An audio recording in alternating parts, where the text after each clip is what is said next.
Justru kita balik, ini menjadi peluang untuk makin menekan COVID karena seluruh kepala daerah yang incumbent yang mau bertanding, mereka all out. Bansos menjadi peluang bagi incumbent untuk melakukan terobosan-terobosan politik dalam rangka untuk mencapai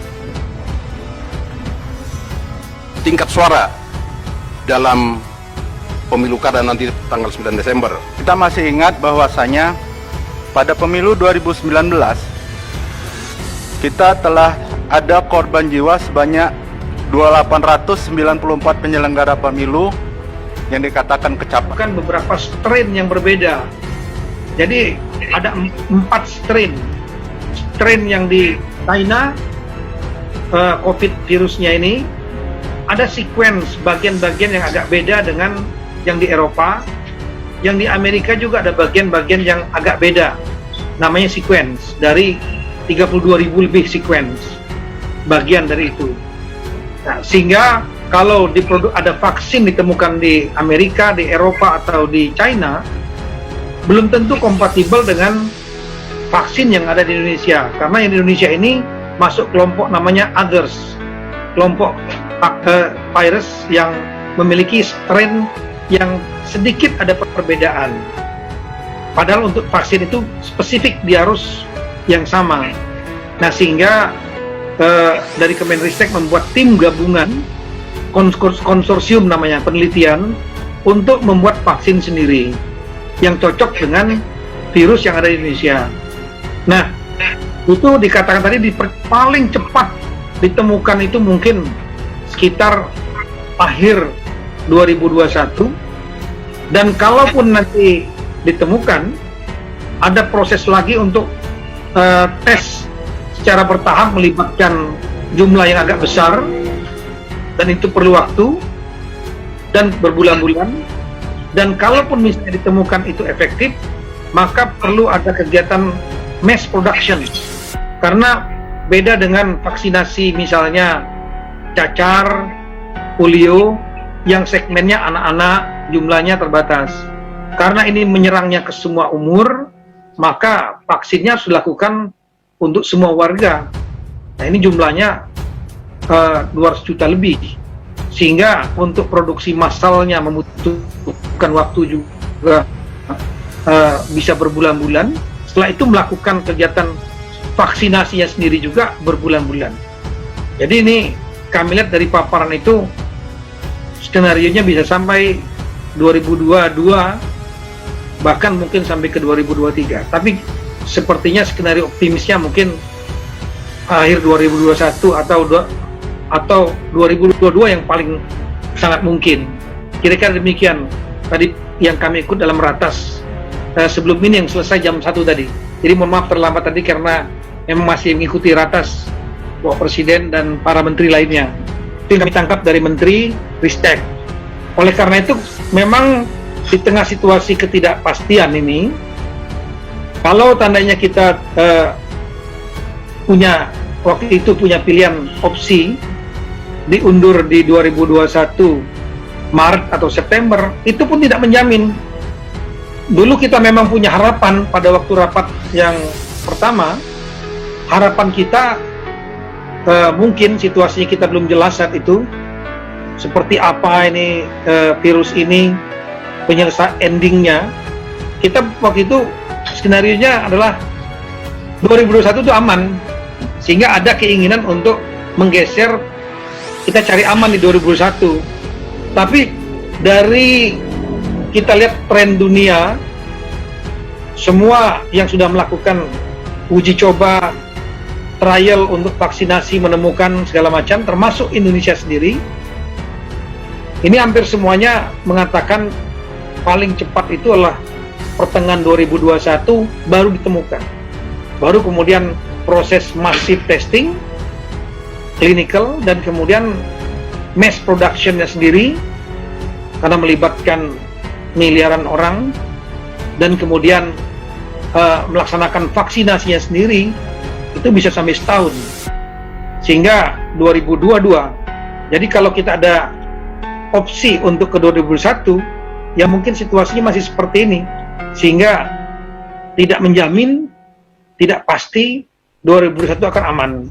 Oleh karena itulah memang ini mungkin memperkuat argumentasi skenario kita optimis di tahun Desember 2020. Apalagi negara-negara lain kita melihat contoh mereka bisa melaksanakan dengan protokol-protokol kesehatan yang cukup ketat. Kemudian seperti yang kita lihat di beberapa negara termasuk Korea, di YouTube-nya saya kira banyak sekali.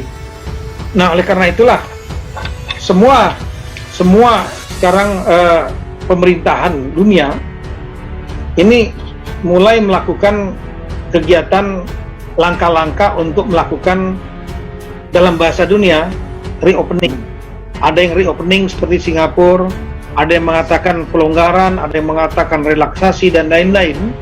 Tapi intinya kira-kira agar aktivitas masyarakat mulai secara bertahap berjalan dengan tetap aman pada COVID-19.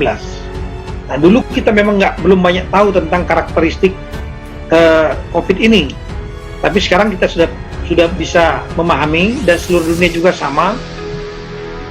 Prinsip penggunaan masker, jaga jarak, cuci tangan, kemudian desinfektan dan lain-lain itu sangat menggunakan proteksi, APD misalnya, penutup wajah, itu sangat-sangat efektif dapat digunakan.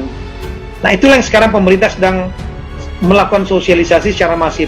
Kami pun ke daerah, nanti hari Jumat kami akan kumpulkan lagi daerah untuk mensosialisasikan ini secara masif, karena belum nyampe betul ke grassroots. Nah, kemudian melihat kenyataan itu, maka memang Indonesia pun melakukan, pemerintah membuat kebijakan untuk beradaptasi dengan mensiasati kelebihan-kelemahan daripada COVID ini untuk mendorong aktivitas masyarakat tetap produktif tapi tetap aman COVID-19. Itu kira-kira narasinya.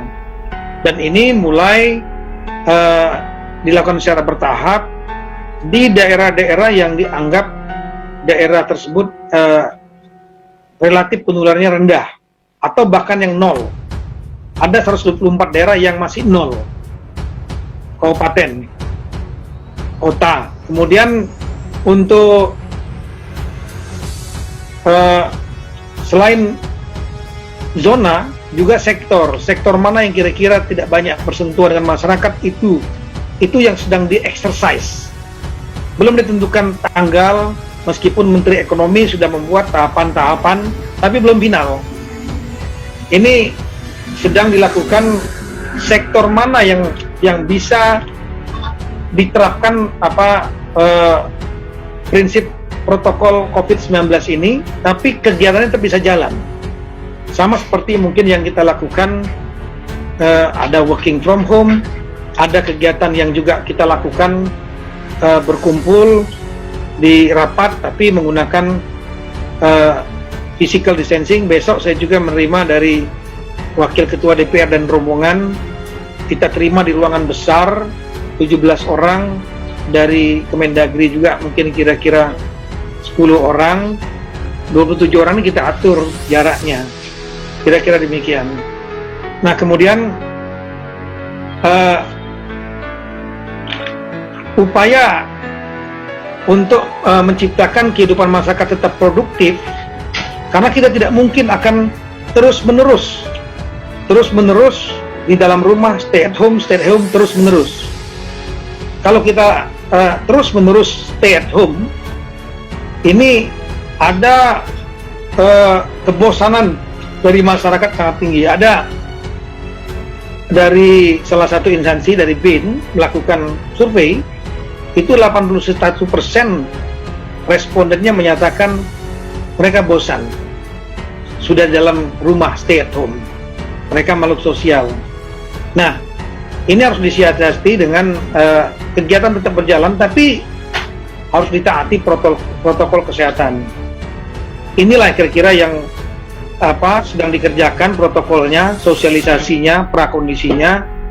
Nah, termasuk di bidang pilkada, kami kira belajar dari pengalaman negara lain dan kemudian bagaimana mensiasatinya. Kami kira Pilkada 9 Desember ini kami sarankan tetap kita laksanakan, namun protokol kesehatan betul-betul kita komunikasikan dan koordinasikan. Pada kesempatan ini saya akan mengingatkan kembali rapat yang terhormat ini, mengingat 14 April tahun 2020 kita Komisi 2 telah mengambil keputusan rapat, di mana salah satu poinnya adalah pada poin 1. Akan saya bacakan ulang, mungkin pada sudah lupa semua.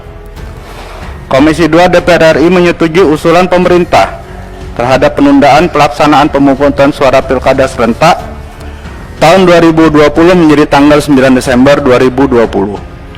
Sebelum dimulainya pelaksanaan tahapan lanjutan Pilkada serentak tahun 2020, Komisi 2 DPR RI bersama Menteri Dalam Negeri dan KPU RI akan melaksanakan rapat kerja setelah masa tanggap darurat berakhir untuk membahas kondisi terakhir perkembangan penanganan COVID-19 sekaligus memperhatikan kesiapan pelaksanaan tahapan lanjutan Pilkada serentak tahun 2020. Ini sudah ditandatangani bersama antara pimpinan Komisi 2, Menteri Dalam Negeri, Ketua KPU, Ketua Bawaslu, dan PLT Ketua DKPP.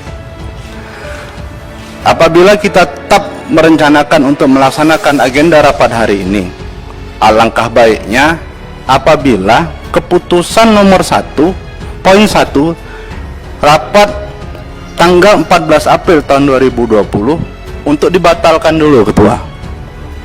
Karena agenda rapat hari ini bertentangan dengan keputusan rapat Komisi 2 tanggal 14 April tahun 2020. Kami dari fraksi Partai Demokrat menyampaikan, yang pertama adalah saya kebetulan pada saat tanggal 17 Mei itu mengikuti uji publik yang dilaksanakan oleh KPU RI. Pada tanggal 17 Mei, Menteri Kesehatan menyarankan untuk dilakukan penundaan tahapan pilkada hingga status pandemi dicabut oleh WHO dan turun sebagai endemi. Itu yang disampaikan oleh Menteri Kesehatan. Bahwa sampai saat ini, pemerintah melalui BNPB juga belum mencabut status keadaan darurat tertentu bencana wabah penyakit akibat virus corona di Indonesia. Karena itu kami meminta agar status ini diperjelas dulu.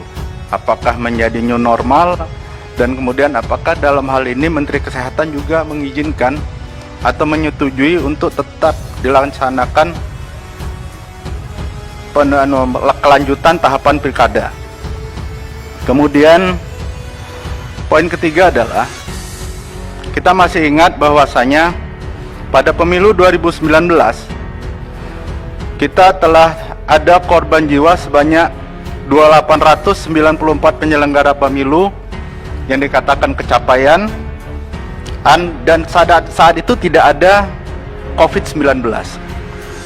Saat ini akan dilaksanakan pilkada di 270 kabupaten, kota, dan provinsi dengan 105 juta pemilih. Pertanyaannya adalah bagaimana kita menjamin keamanan dan keselamatan baik itu penyelenggara ataupun masyarakat yang dalam ini pemilih yang akan berpartisipasi dalam pilkada. Pemerintah atau KPU harus bisa menunjuk siapa yang menjamin dan bertanggung jawab seandainya terjadi korban jiwa akibat COVID-19 yang bertambah secara signifikan, seandainya tahapan pilkada yang dilanjutkan dan pilkada tetap dilaksanakan tanggal 9 Desember 2020.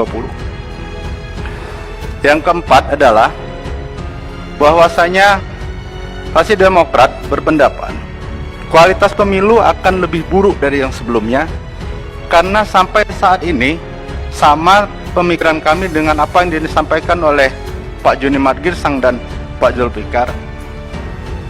Baik KPU, Bawaslu, Kemendagri belum pernah menyatakan berapa sebenarnya biaya yang dibutuhkan untuk melaksanakan pilkada dengan standar COVID-19 ini. Apakah biaya tersebut sanggup ditanggung oleh pemerintah Republik Indonesia, dan yang juga lebih penting lagi, apakah sanggup ditanggung oleh pemerintah daerah yang kondisinya sudah kembang kempis. Dengan kondisi tanpa penambahan biaya, saya tidak yakin kabupaten, kota, dan provinsi sanggup melaksanakan, apalagi kalau ditambahkan dengan protokol COVID-19. Karena itu, kami minta agar dalam hal ini pemerintah, KAP, dan KPU untuk berkonsultasi dulu dengan pemerintah daerah dan membuat simulasi kira-kira berapa anggaran biaya yang dibutuhkan dan apakah sanggup untuk dilaksanakan. Saya rasa itu saja Ketua, tanggapan kami dari fraksi Partai Demokrat, karena bagaimanapun juga beritanya itu apabila DPR ini menyetujui, kami juga termasuk dari yang menyetujui. Apabila nanti terjadi korban jiwa, yang menjadi tudingan masyarakat itu biasanya tidak langsung ke Kementerian Dalam Negeri atau KPU, tetapi biasanya duluan ke DPR. Akibat DPR menyetujui, terjadi korban jiwa, bla bla bla bla bla bla, sedemikian begitu. Karena itu kami meminta agar ini dilakukan pembahasan lebih intensif untuk menjaga keselamatan penyelenggara dan masyarakat Republik Indonesia yang akan melaksanakan pilkada di 9 Desember 2020. Wabillahi taufiq wal hidayah. Wassalamualaikum warahmatullahi wabarakatuh. Presentasi Pak Menteri Dalam Negeri tadi, ada beberapa catatan yang perlu kami sampaikan dari fraksi PD Perjuangan. Memang pilkada ini sudah harus dilakukan karena dari 47 negara semua melakukan. Tidak ada yang tidak melakukan pada tahun yang sama. Catatan kami bahwa asas dari pemilu ini tentu yang harus tentu profesional, langsung, umum, bebas, dan rahasia. Nah, bagaimana caranya? Ya, Menteri Dalam Negeri berkoordinasi dengan KPU dan Bawaslu bisa melakukan ini. Kenapa demikian? Ini masalah pandemi. Ini masalah konsistensi dari protokol COVID-19. Apakah memang bangsa kita ini sudah siap untuk ini? Ini mesti diperhatikan. Jadi tidak segampang menyampaikan, tetapi fakta di lapangan, ya, sampai hari ini masyarakat kita belum betul-betul patuh terhadap protokoler COVID-19. Oleh karena itu, kami minta kepada Saudara Mendagri dan para penyelenggara pemilu ini harus betul-betul konsisten, harus betul-betul antisipatif supaya pilkada ini bisa berjalan tanggal 9 Desember secara baik. Kalau tadi KPU mengatakan bahwa mungkin, itu nggak ada kepastian. Ya, bagaimana mungkin misalnya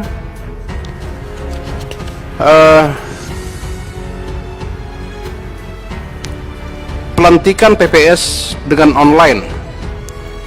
Apakah di setiap kota kabupaten itu online bisa berjalan secara lancar? Ini perlu diperhatikan. Jadi jangan sampai menimbulkan kebocoran-kebocoran dalam rangka penyelenggaraan pilkada tanggal 9 Desember tahun 2020. Berikutnya, tadi Pak Menteri mengatakan kampanye sangat terbatas. Saya bingung bagaimana bentuk kampanye sangat terbatas di sini. Maksudnya apa, Pak Menteri? Tolong dijelaskan supaya tidak nanti muncul kisruh di masyarakat.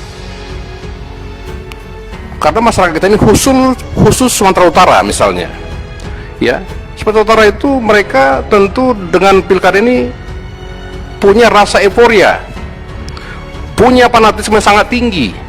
Bagaimana mungkin misalnya para calon-calon ini dalam melakukan pendaftaran dan tanda tangan tidak didampingi oleh massa? Saya pesimis dengan situasi itu. Nah, bagaimana SOP-nya?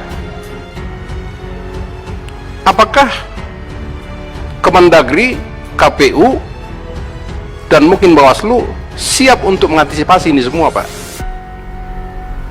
Kita mau pilkada ini berjalan secara lancar, aman. kita mau nanti para pimpinan kepala daerah itu betul-betul pimpinan kepala daerah yang betul-betul dari suara rakyat. Ini perlu cermati Pak Mendagri.